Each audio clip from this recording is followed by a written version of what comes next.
Hi friends, my channel Venkatrao blogs.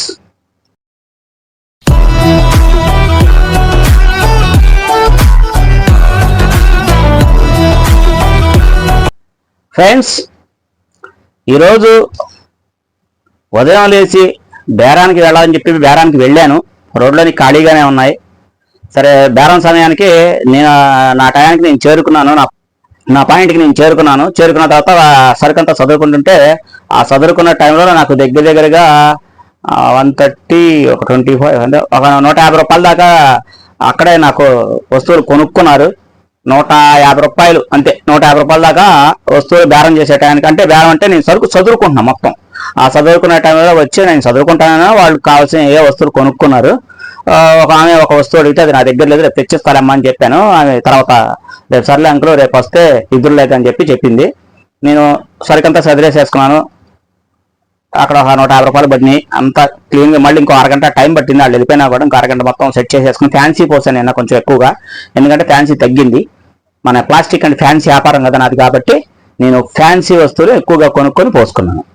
సరే friends, అవన్నీ క్లిప్పులు కానీ అవి కానీ మొత్తం నీట్గా చక్కగా అన్ని సదిరేసేసుకున్నాను. బండి స్టార్ట్ చేసి నేను ఎప్పుడు ఇలా ఫస్ట్ సందికి వెళ్దామని చెప్పి కొంచెం బండి ముందుకు లాగించేప్పటికి ఎదో టెంటేస్తుంది. ఏం టెంటేస్తుందంటే చూస్తే ఏదో మెచ్యూర్ ఫంక్షన్ ఒకటో అక్కడ నాకు కనిపించింది. అనుకొని చెప్పేసి మళ్ళీ ఆ సందులోంచి ఇంకో సందులోకి వెళ్ళా. ఆ సందులోంచి ఆ చివరికి వెళ్ళేదాకా మళ్ళీ ఈ సందులోకి వెళ్దాం అనుకుంటే 2 ఆటోలు ఒక బండి అడ్డం పెట్టేశారు. నా బండి వెళ్ళటానికి లేదు. మళ్ళీ కొంచెం వెనక్కి తిరిగి కొంచెం ఆ సైడ్ నుంచి వెళ్ళి వేరే సందులోకి వెళ్ళాను. అక్కడ పెద్దగా ఏం బేరం పడలేదు. మళ్ళీ ఇంకో సందులోకి వెళ్తే అక్కడ పడలేదు. 3వ సందులో కొంచెం బేరం పరవాల స్టార్ట్ చేసింది. అలాగే 2వ సందు అక్కడ దాకా నేను వెళ్ళే సందుగా ఆ చివరి సందుకి వెళ్ళేపాటికి నాకు కనీసం 400-500 బేరం పడిపోద్ది. అయితే ఈరోజు అంత పళ్ళ 220 రూపాయలు 210 రూపాయలు అటు ఇటుగా పడినాయి. సరే, ఈరోజు ఎట్ట డల్గా ఉంది. నాకు కూడా కొంచెం బేరం చెయ్యాలనిపించట్లా. అది రకంగా ఉంది. చేద్దాం వద్దా అన్నట్టుగా. ఏదన్నా హుషారు ఉంటే చేయాలనిపిస్తుంది. హుషారు లేకపోతే బేరం చేయడానికి ఎవరైనా ఇబ్బందిగానే ఉంటుంది. ఇప్పుడు 4-5 కొంటా ఉంటే హుషారుగా ఉంటుంది. సరే అని చెప్పేసి అట్టాగే ముందుకు నడుచుకుంటా అట్ట ఆ బండిని నడిపించుకుంటే వెళ్ళా.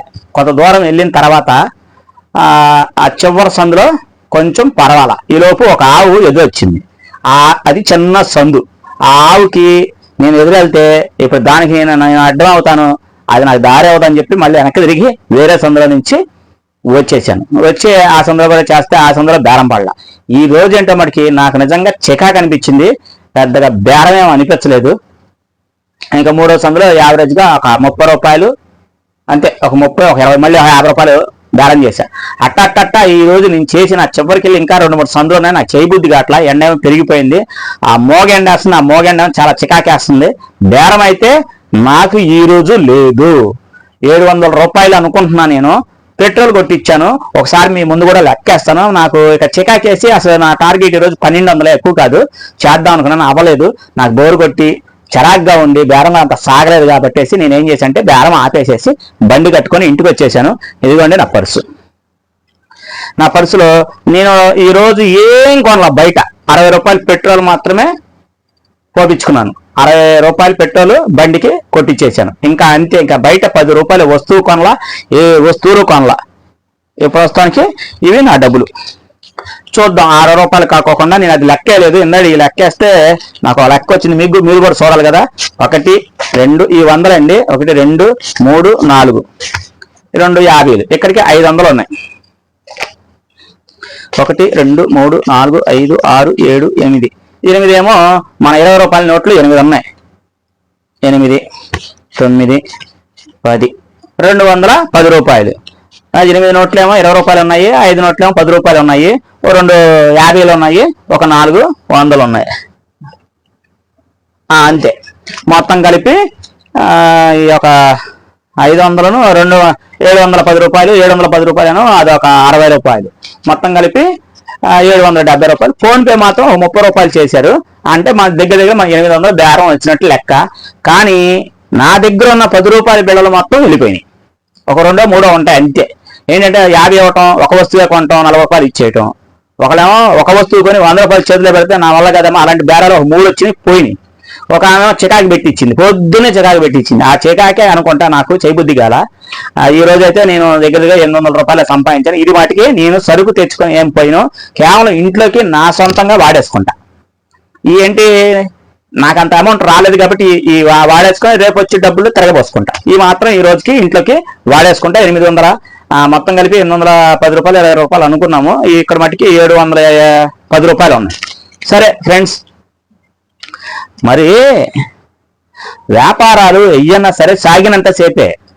అంటే చాలా మంది అనుకుంటారు, భయపడతారు, ఒకరోజు సాగిద్ది ఒకరోజు సాగదు. ఏంటంటే ఇప్పుడు కొంచెం డల్లు, ఎందుకంటే పిల్లలంతా స్కూల్కి స్కూల్ సెలవు కాబట్టి వాళ్ళ ఊర్లు వెళ్ళిపోయారు. అందుకనే మనకేంటంటే వ్యాపారం అంతా స్పీడ్గా సాగదు. నిన్న బాగానే సాగింది. మళ్ళీ నిన్న నేను దగ్గర 1300 రూపాయల దాకా అమ్మాను, పర్లేదు. నిన్న బాగానే అమ్మేశాను. ఆ డబ్బులతో కొంచెం ఫ్యాన్సీ ఎక్కువ పోసేసాను. ఒక 800 రూపాయల దాకా ఫ్యాన్సీ పోసేస్తాను. ఫ్యాన్సీ డల్ అయిందని ఫ్యాన్సీ తెచ్చుకున్నాను నిన్న. సరే ఫ్రెండ్స్, ఎవరైనా సరే ఈ రోజు డల్గా ఉంది, రేపు డల్గా ఉంటుంది, ఎల్లుండి డల్గా ఉంటుంది మనం ఎప్పుడు అనుకోకూడదు. ఏ రోజు ఎట్లా ఉంటుందో మనకి తెలియదు వ్యాపారం విషయంలో. ఇదే కాదు, నా ప్లాస్టిక్ అంటే ఫ్యాన్సీ వ్యాపారమే కాదు, ఏ వ్యాపారమైనా సరే, ఏ వ్యాపారాలైనా సరే డల్లుగానే నడిచినప్పుడు కంగారు పడుకోకుండా మళ్ళీ మరుసటి రోజు కోసం ఎదురు చూసి ఆ వ్యాపారాన్ని మనం ఏంటంటే అప్డేట్ చేసుకోవటమే. అంటే ఈ రోజు వస్తుంది, రేపు రాదు, రేపు వస్తుంది, ఎల్లుండి రాదు, చెప్పలేము. దాన్ని అప్ అండ్ డౌన్గా మనం సెట్ చేసుకుంటే బతికేయటమే అంతే. అంతేగాని ఈరోజు రావట్లేదు, రేపు రావట్లేదు భయం వేసేసి వ్యాపారాలు మాత్రం తీసేయడానికి ఎప్పుడు చూడబాకండి. ధైర్యంగా ఉండి, ఓర్పుగా ఉండి, ఎందుకంటే కాస్త ఊళ్ళలో మన తిరిగే ఏరియాలో జనాలు లేరు, అంటే మా తిరిగే వాళ్ళకి మాత్రమే. బయట సంగతే బయట మాకే లేదనుకుంటే బయట ఎక్కడ ఉంటుందండి, వాళ్ళందరూ ఊళ్ళకి వెళ్ళిపోతుంటే. సరే ఓకే, మరి 12వ తారీఖు నుంచి స్కూల్ తెలుస్తారంట. ఇంకా అక్కడి నుంచి మాకు మొదలవుతుంది వ్యాపారాలు. ఎందుకంటే వాళ్ళకి కావాల్సిన అవసరాల వస్తువులన్నీ డబ్బాలని ఇయ్యని ఏదో ఒకటి పిల్లలకైనా ఆడపిల్లలకైనా మగ పిల్లలకైనా ఏదో ఒకటి అవసరం వస్తా ఉంటే కొనుక్కుంటూ ఉంటారు. ఫ్రెండ్స్, మీరు ఎవరైనా సరే తిరిగి వ్యాపారం చేసుకున్న వాళ్ళు కంగారు పడాల్సిన అవసరమే లేదు. మళ్ళీ మనకి 2-3 రోజుల తర్వాత మామూలుగా అయిపోతాము. అంటే మామూలుగా అమ్మకాలు జరుగుతాయి. ఈరోజు బేరం నాకేనే కాదు, చాలా మంది కూడా కొన్ని ఏరియాలో కూడా నాకు అంతగా జనాలు కనిపించట్లేదు. బీసీ రోడ్ లాంటి ఏరియాలోనే పెద్ద జనాలు కనపడలా. అంటే అర్థం చేసుకోండి, అంత పెద్ద ఏరియాలోనే జనాలు కనిపించలేదు. తిరిగి వ్యాపారం చేసుకునే వాళ్ళు నా చిన్న వ్యాపారం నాకు సరిపోతాయి. ఓకేనా ఫ్రెండ్స్, మరి ఈరోజు నేను ఈ డబ్బులు మాత్రమే నేను ఈ డబ్బులు మాత్రమే సంపాదించుకున్నాను. ఓకేనా ఫ్రెండ్స్, ఈ డబ్బులు సంపాదించుకున్నాను, పర్వాలేదు. నేను ఈ మొత్తం 810 రూపాయలు మొత్తం నేను ఇంట్లో వాడేసుకుంటాను. ఫోన్పే ఒక 30 రూపాయలు, సరే 850 రూపాయలు అనుకోండి, ₹1 టీటీదే ఉంది. ఈ డబ్బులన్నీ ఈ రోజుకి నేను ఇంట్లో వాడేసుకుంటాను. మరి నాకు గడిచింది కదా, గడవదనేది ఏముండదు. ఫుల్ సరుకుంది, బండి నిండా సరుకుంది, నాకు ఈ డబ్బులు వచ్చినాయి, సంతోషం. ఎందుకంటే అది కూడా సంపాదించిన వాళ్ళు చాలా మంది ఉన్నారండి. కొంతమంది నిన్న చెప్పుల వ్యాపారం గురించి పెడితే నన్ను వ్యంగ్యంగా ఒకళ్ళు కామెంట్ పెట్టారు, హోల్డ్లో పెట్టి తీసేసా. ఎందుకంటే నేను నలుగురికి ఉపయోగపడే పనులే చెప్తున్నా, వాళ్ళని బాధ పెట్టించడానికి కాదు. అసలు పని చేయక ఖాళీగా ఉండి ఏదో పని చేసుకోవాలని చెప్పి మనం ప్రేరేపించి ఏదో పని చేసుకుంటారు బాబోయ్ అని మనం చెప్తుంటే మనకు కూడా అంటే ఈ పని చెప్పేవాళ్ళు కూడా రాళ్ళేస్తున్నారు మన వాళ్ళు. అంటే వాళ్ళే బతికేయాలి, పక్కనోడు బతకూడదు. వీడొక్కడే బతికేసేసి వీడొక్కడే సంపాదించేసుకొని వీడొక్కడే ఇల్లు కట్టేసుకోవాలి, వీడొక్కడే బాగుండాలి. పక్కనోడు ఆ నాశనం అయిపోతున్నా నవ్వుతా ఉంటారా తప్ప వాళ్ళకి మనం సహాయం చేద్దాం, ఒక మాట చెప్తే ఆడే పని చేసుకుంటాడు, ఆడు కుటుంబం బాగు చేసుకుంటాడు, కుటుంబం బాగుంటుందని చెప్పి కొంతమంది ఆ మైండ్లో ఉండదు. ఎందుకంటే మనం వ్యాపారం చేస్తానే మన వ్యాపారాన్ని దెబ్బతీస్తాడని చెప్పేసి వాడికి పని చెప్పరు. రైటే, ఎవరి వ్యాపారం వాళ్ళదే, ఎవరి తెలివితేటలు వాళ్ళే. ఒక సినిమా థియేటర్ పక్కన ఇంకో సినిమా థియేటర్ ఉంటుంది, ఒక బంగారపు కొట్టు పక్కన ఒక బంగారపు కొట్టు ఉంటుంది, ఒక ఫ్యాన్సీ కొట్టు పక్కన ఒక ఫ్యాన్సీ కొట్లు ఉంటానే ఉంటాయి. ఎవరికి ఏది ఆగదు, ఎటు నడిచేది అటు నడుపుతానే ఉంటది. అన్నీ అలా అనుకుంటే, అన్ని స్వార్థంగా ఆలోచిస్తే ఫ్రెండ్స్ మనం ఎంతకాలం బతుకుతాం? ₹1 బిళ్ళ కూడా మనం ₹1 కూడా తీసుకెళ్ళాం. మనం 10 మందికి సాయపడాలి. వాళ్ళు సాయపడపోయినా మనకు పర్లేదు, కానీ మనం మాత్రం వాళ్ళని నమ్మకాన్ని కానీ వాళ్ళని మనం మోసం చేయకుండా బతికితే చాలు.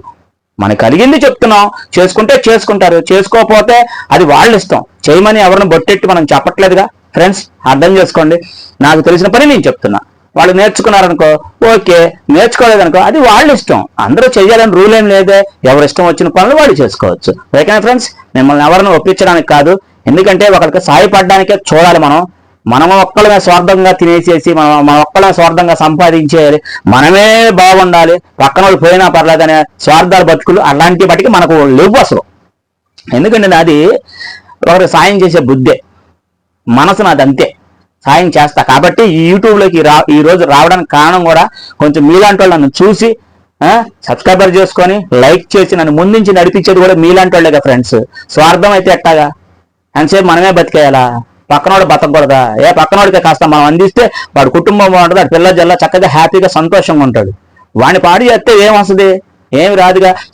సహాయం చెయ్యండి, ఉన్న దాంట్లో సహాయం చేయండి. మనమేమి డబ్బు ఇచ్చి సహాయం చేయట్లేదుగా, మాట చెప్తున్నాం. చేసుకుంటే చేసుకుంటారు, లేకపోతే లేదు. పనులు అది వాళ్ళ ఇష్టం. ఓకేనా ఫ్రెండ్స్? మిమ్మల్ని ఎవరన్నా బాధించుంటే నన్ను క్షమించండి. నేను ఉన్నాయో ఇలాగే చెప్తాను, రియల్గానే మాట్లాడతాను.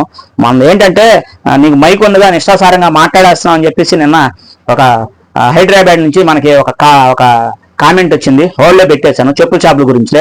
ఏమన్నా అందరూ బతకాలండి, అందరూ బతకాలి, అందరూ బతకాలి. అందరూ బతికి హ్యాపీగా సంతోషంగా ఉంటేనే మానవాళి. అంతే. మనుషులన్న తర్వాత ఉంటాయి, కోరికలు ఉంటాయి, ఆశలు ఉంటాయి, అన్నీ ఉంటాయి.